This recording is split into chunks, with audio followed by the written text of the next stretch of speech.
Hello everyone, I am Sabrina. And Elena Bensawan. We want to share our story as socialpreneur. We are the Bensawan sisters. Follow our story on this video. We have been entrepreneurs since a young age. We established fashion businesses, both offline and online, which are Saab Couture, 8 Couture, Heritage by Sabrina, and Shoe Glam. Heritage by Sabrina and 8 Couture is social enterprise in which profit supports Saab shares. In Saab shares, we focus on education, healthcare, and women empowerment program. We hope to change the lives of children, moms, and families. Hi Anak Indonesia, I'm Sabrina Bensawan. I'm 20 years old, a student, social entrepreneur, father of Saab shares, and entrepreneur. My name is Elena Bensawan. I'm 17 years old. I'm a social activist, an entrepreneur, and a student. And we are the Bensawan sisters. Socialpreneurs are individuals who are motivated to fulfill social needs. For us, socialpreneur is an entrepreneur and a social activist who works for the benefit of the society. Socialpreneur comes from two words. Social means social, and preneur is from entrepreneur. So basically, socialpreneurs are individuals who are concerned about social issues and will try to solve those social issues by creating organizations or businesses using commercial strategies to solve those social issues. For us, initially we founded Saab Shares, a charity organization, and then we created Heritage by Sabrina and 8 Couture to support Saab Shares. So Heritage and 8 Couture goes under the category of social enterprise. So why do you want to establish a social enterprise? I guess because we want Saab Shares to be sustainable, and that's why we create a social enterprise. I create Heritage and I create Couture to support Saab Shares, so we don't solely rely on donators. So going back to the definition of social enterprise, I want to create a business that can support Saab shares, so Saab shares will be sustainable. So that time, I figured that I wanted to make Heritage by Sabrina, a batik line. So the history behind that is that I saw lots of underprivileged moms in marginal areas who cannot work because they need to take care of their kids, and also they don't receive education. So I thought making a local product will be beneficial for them. And I also thought that I want to cultivate the culture of wearing batik in Indonesia. So I thought, okay, batik is the best idea I can think of. So the mothers, the underprivileged mothers, bead and also hand paint on the batik, so they can receive income from that, so they can be financially independent and they can raise their family standards of living. And besides that, our profit also supports such a charity organization. So basically our motto is one product, 100 impact. However, we want to make Heritage as an independent and independently successful business that people purchase our product because, not because oh it's for a charity, but they purchase our product solely because, oh I love the product, the quality of the product. So we want to make it a non-profit as an additional point, not the main point of our customers buying Heritage by Sabrina. And our business and our social organization, both of them, they must grow and get better. And the biggest challenge is the fact that at all times, we have to be able to change or switch our mindset between social and business, in which we know that business means profit, while in Saab shares, what we do is to help people in the most urgent need. In addition, we wanted our business to be strong and solid first.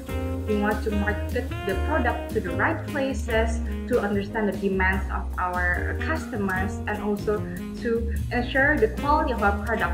And then, from the profit of our business, we can support the social activities and programs in our social organization, Saab Shares.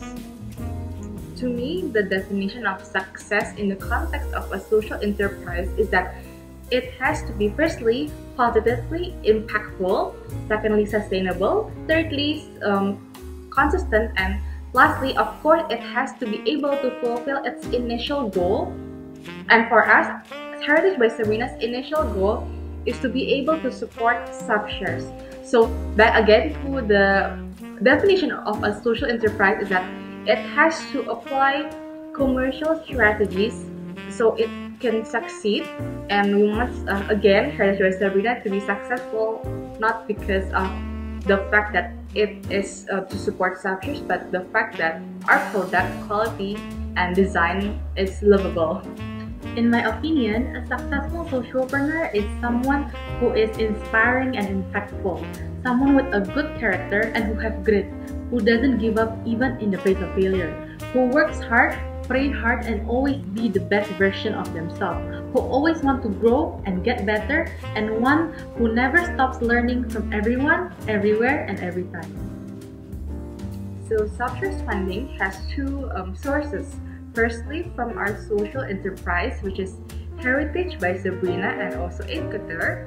And secondly, the funds from our donators. So one of our principles from the beginning is that we never wanted to push our donators to donate to sub-shares, but what we do is that we show to the public of what our programs, our goals, our impacts, usually from social media or website. And if they agree with our program, then they're so very welcome to donate to us. And our goal is to inspire others, especially in our age, to do the same. Because what can we, as ordinary young teenagers, do to change the world? But if we can inspire others to do the same, then positive changes can happen and occur in a faster speed. Our way to ensure our business and sub-shares is continually improving is that we always try to compare. Is this 3 months better than the last 3 months? If it's not, we try to introspect and also change methods that are less efficient and effective. And if it is better, we try to maintain or also continually improve our strategies that are already applied. And for sub-shares future programs and projects, firstly, we will give micro loans to underprivileged mothers that are already in our women empowerment programs. We previously gave them skills training such as beading, cooking, baking, and we think that if we give them micro loan, it will be very beneficial for them to make it easier for them to start to be entrepreneurs, and so they can be financially independent, and of course they can raise their family standard of living. And secondly, we will also make this project to equip youth so they can be ready and capable to work in business world or even professional world. And lastly, but not most importantly, we will legalize sub-shares as a foundation. To maintain the consistency of our programs, we have to have clear goals and we have to always evaluate. So we listen to them, their social issues, hands-on, so that we can make the right programs which will highly impact their lives positively. And we're very passionate in educating the future generation. A statistic says, if you invest $1 in early childhood education, it will return $16 later on in life. So we want to change their mindset that education and to have a good character is important. We want to build their capacity and we want to educate them to be great future leaders for our beloved country, Indonesia. We have many programs, and from there are lots of successful stories, and probably if I try to explain everything, we couldn't fit in this talk show. But then I wanted to highlight one story of a success story from one of the children that we with terminal diseases that we help. He is called Abi. So Abi is still 9 years old and he suffered from facial plasticity, in which his facial feature couldn't function, and when we first met him, he couldn't talk, his eyes can't see, and now sub-shares award him with a scholarship in which now he can go to school.